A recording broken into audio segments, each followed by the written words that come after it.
Tonight we talked about the way there would be twists and turns. This is certainly one, you feel? Like we said before the game, we knew it was going to be a very, very tough game. We knew Crystal Palace was going to cause them problems with the players they have and the way they played from the first game, which they kind of repeated and done again in the second game. I think the problem is these are one of those games that don't want to be cliche and say, oh, they needed a striker. Because it wasn't necessarily that, but I feel like if you have that number 9 there, it does give you something a little bit different. It would create, I'll say, more space for your likes of people like Kevin De Bruyne, because defenders won't just step out against him, because if they step out against him, then the striker normally runs into that space behind him. So in games where it is this tight, I would say this is a time where possibly you needed that number 9. And for some reason, Jesus didn't come on, which he can sort of play that sort of role and do that sort of thing. Very difficult to criticise Pep Guardiola, because I certainly believe he's the best we've ever seen as a coach. No changes tonight. It was really interesting for me. They got the likes of Raheem Sterling, who scores goals and creates. He's always got a little spark.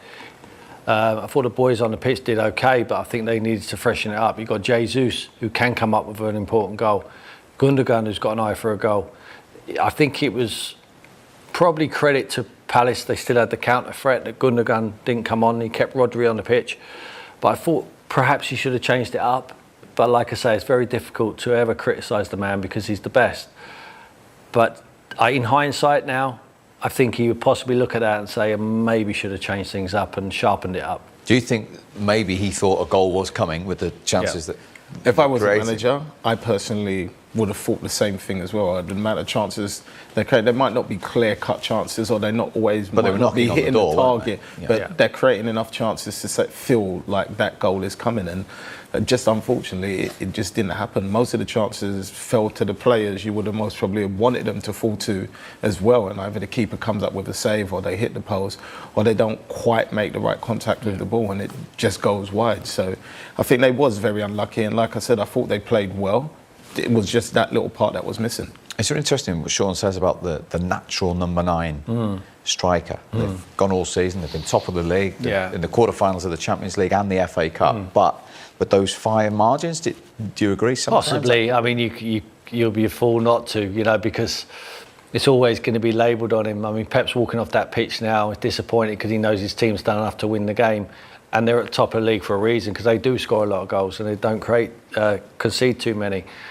But he knows he's got to go into that press conference, and he knows he's going to be asked, if he could pick, he'll win the lottery. If he picked one question they're going to ask him, and it's, if you had that number 9, if you would have made that signing in January or the summer, would it make a difference? He knows it would have made a difference. He keeps saying it, he puts it in there every now and again.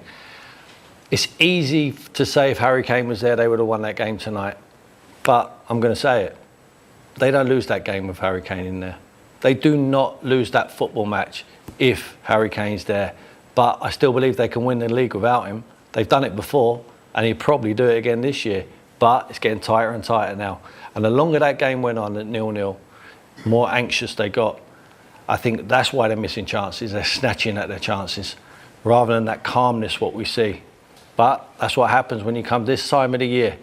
You get into the final, you're on the final straight now. Liverpool coming up strong.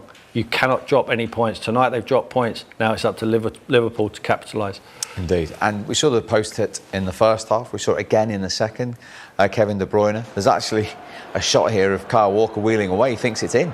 But this is like a great ball, and he hits it perfectly well. And I would celebrate. And even on the second one, it falls to Mahrez. You think again the same, but keeper does well. And I think at the time Foden nudges him, so it would have been Kyle offside Walker anyway. At the bottom of your screen here, Sean, when this hits.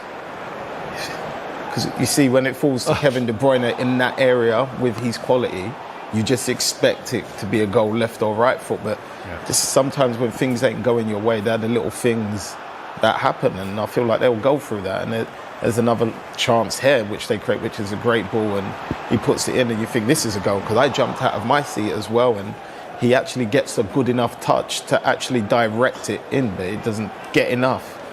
And this for me is like a peach of a cross, and the defender's got, for me, do a lot better with that. And I think he knows that himself. But it's football. Yeah. And sometimes when the pressure gets too much, like you said, the longer the game goes, they're not as calm in front of goal as they most probably would have. If that chance has fell to Laporte, most probably in the first 25 minutes, he most probably makes a clean header and it flies in the back of the net. But they do score today. Laporte has scored recently as well, important goals. They do step up.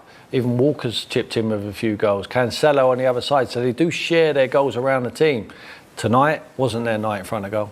And in a game like that, it is all about winning. But you just said they played well. Is that important once the dust settles? I think it is. I think Pep realised that. I'm sure he'll come out and say we can do no more. We can do no more. You know, they defended deep. They had a counter-attacking threat. We all saw that. They carried a threat. But that's what he's going to expect. That's what Man City always expect. Numbers behind the ball. They're very good in tight areas. That's why they're the best players. And it's not as if they didn't create. They created chances tonight. You need to be clinical, especially this time of year, because you cannot start dropping points. But let's hear from the man who's now twice put a plan together to take points off Manchester City. It is the Crystal Palace manager, former City player, of course, Patrick Vieira. Patrick, pleased? Yes, please. He was hard. It was a difficult game, of course. That is what was expected. But I was really pleased with the players because we work hard, we work well, we defended well, and we created a couple of situations, couple of chances. But I'm really happy with the team spirit and our organisation today. You had to ride your luck a little bit, but I think any team that gets something from a game against City generally needs a little bit of luck. When you play against City, you have to concede chances, and it's all about having a luck of the day on the day, but it's about as well putting a shift as a team, and I think we did it today. The luck didn't just came out like that.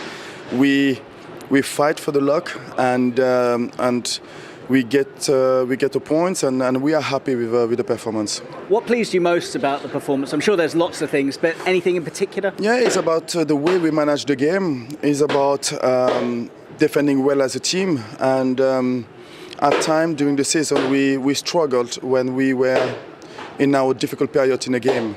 But today, in the difficult period, we stick together. We've been defending well, and at the end, they didn't score goals. They have a couple of chances, yes, but you expect those chances when you play against City.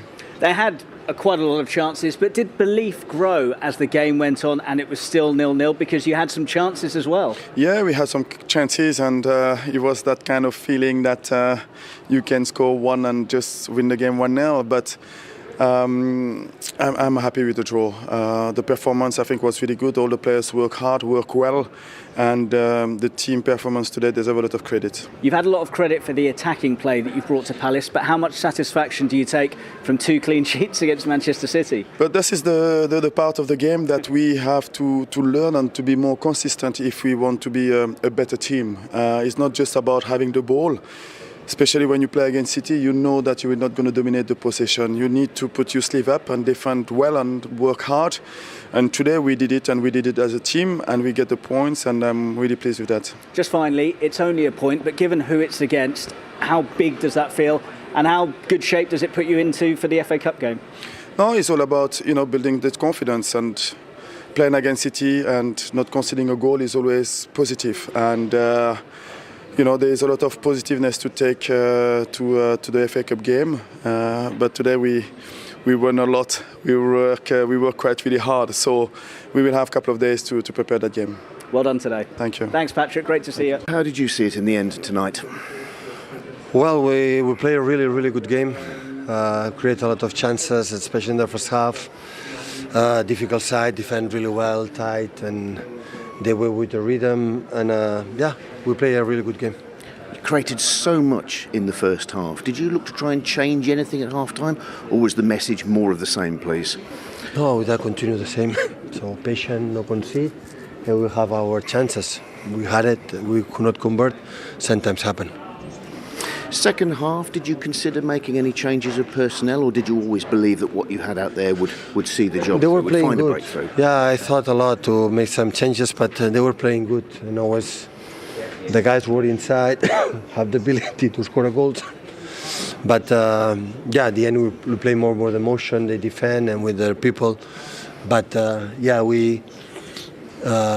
think they were playing good. How hard did Palace make it for you tonight, in all honesty, do you feel? Well, we didn't score. That was the reason why, not the Crystal Palace. So in terms of what you want to achieve this season, how do you see this result tonight? 9 games still, many games to play. I know we have to win a lot of games, but the way we played, it's no regrets about the team. I would prefer to win, of course, but the game was well played. You're pleased with the performance. Was it difficult to feel anything other than disappointment given where we are in the season and the fact that you dominated the game tonight? We played to win the game, so we create more, we concede few. The stats are there. The way we played was amazing in the difficult stadium with the grass not perfect, and we were there all the time without the ball, so we did a good game. Will you use the outcome of tonight to reinforce the message to your players of just how tough and what's needed to win this league? We don't need to draw here to know it. Thanks for your time. You're very welcome. Well, he was talking about the chances, particularly in the first half, because they didn't actually have an effort on target in the second half, Manchester City.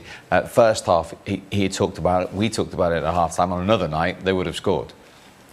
On another night, it would have most probably been game over by half-time. The chances they did create, like this one that pops off, normally Bernardo will just take it straight away, but he tries to be, for me, a bit too cute with this one. Yeah. Like, and you have to be too perfect to do what he's trying to do. For me, should have just tried and struck for it and hit the target. And then you got this one here which is a great strike again, and just wide. I think keepers at full stretch. On another day, most probably goes, and this ball from here, I don't know how Kevin reaches that, but Kevin De Bruyne actually gets a great touch on it and turns out to be a fantastic save from the keeper. So then there was chances, and City was probing, and Palace got deeper, and the shot from outside the box, which hits the post, and you think Laporte's going to obviously tap it in, but I think it comes back a little bit too quickly. He taps it over. As you can see, he's just onside, but maybe if a striker or an attacker, he controls that ball before he does it. And here's another one, it comes across, luckily it falls to Mahrez, you think left foot goal. And it goes straight through the legs and back at him. And I felt like a lot of City's good chances came off direct plays, like that one did there, where Mahrez just picks up the seconds, tries to take a quick touch outside of his foot, but doesn't get enough around it really. I mean, it was there for everyone to see. I mean, that's just the first half. There's enough chances to win 4 or 5 games there, but tonight it wasn't their day. Everything he hit went down the throat of Guaita. He was in the correct position. He hit the post a couple of times. You know, it just wasn't clinical enough. I agree with Pep. You know, they played well tonight. They played well, but they couldn't score, and that is the reason why Palace have a draw. And is it important for them to remember that? I know they've only got a point and not 3, but it's not that they've put in a bad performance here at this. Yeah, I think the fact that they've come away from that game, even though it's a draw and everybody expected them to win, and I wanted them to win, but we know that. Yeah. But I mean, they like Tim said, they actually played well. They played good football. In a way, they dealt with a lot of the counter attacks that were chucked at them, and they possessed the ball well, created loads of chances, as we've seen, but they just wasn't clinical in front of goal. Now, if they in other games, those chances go in more than likely. So they're still in a position where, as long as they keep winning, they win the league. So they still got the gap to worry about. Like, so they just need to keep putting these performances in, and hopefully just pick up the 3 points and be more clinical in front of goal. I think with City, when you watch City, they never ever get anything they don't deserve. You know, I never see them play bad and then score a goal and they nick a result. You know, perhaps the nearest would have come to that was probably getting away with a handball at Everton when they didn't play that well. But they always play very, very well. And it's just if they take their chances, they win the football matches. I think they're so dominant in their play. They control every game they're involved in. Actual possession control, passing into the opposition's area. You know, domination around the penalty area. And Sean's absolutely right. The best chances come when they do break a little bit quicker, when the teams are not set. You know, when teams are attacking them, they nick the ball off them with a press and then they break quicker. That's when the space is, and that's when they need to capitalise a lot more. But listen, it's a blip.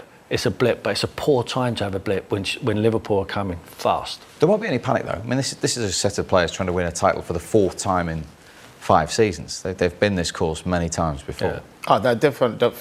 Just Pep's mentality, you can see over the years he's been there, I felt it was just rubbed off on the players.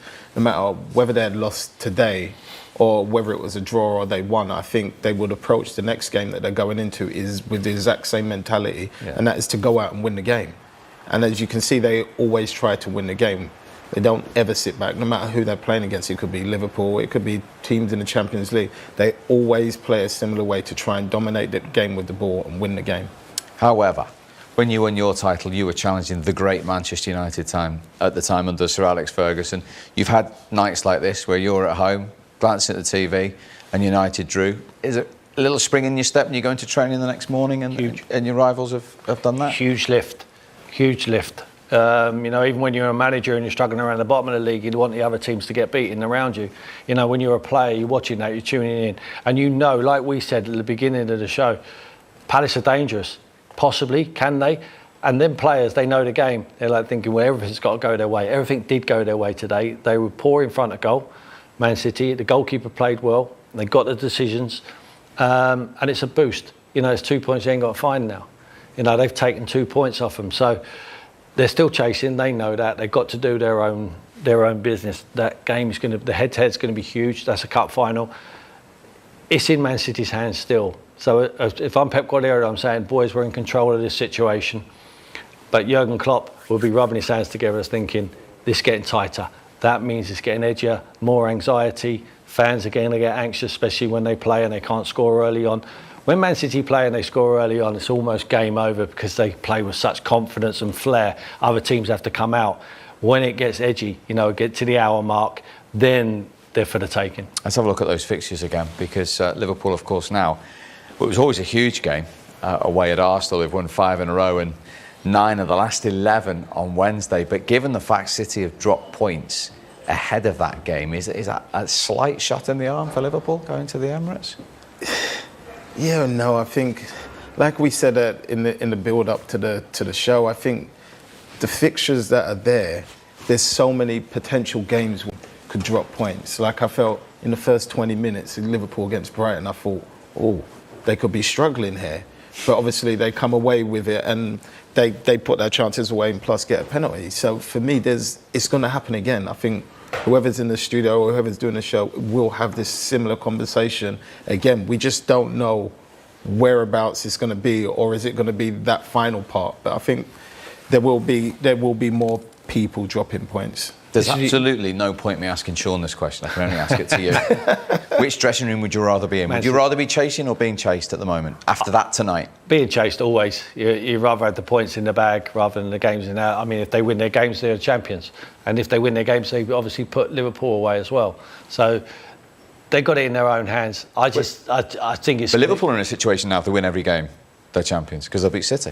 No, because that's right. So, but if it's for me, I want to be Man City because I've got the lead. So, you've got experience of both as a player, haven't you? Being chased and chasing. Yeah, but the difference is now with Liverpool, they've crossed the line as well. Whereas before, when they've chased, they've never got over the line. Don't know how it is to get over the line. Now they know they've got that experience. So it's going to be tougher. It's going to be tougher for Man City. But Liverpool know that as well. I mean, Liverpool, Man City are the two best teams in world football at the moment, in my eyes. This league is so tough. We saw there today, what have Palace got to play for? Not going to go to Europa, not going to go down, but the integrity of this league, everyone fights for every single point. That's massive. It's credit to the Premier League how it's such an honest league to be in. You don't see that in any league in the world, what we saw there tonight. A team fighting for their lives with nothing to play for. Brilliant. That's why we love it. There's going to be more twists and turns? Most definitely. I'm looking forward to it. I know that much. Blue on the top.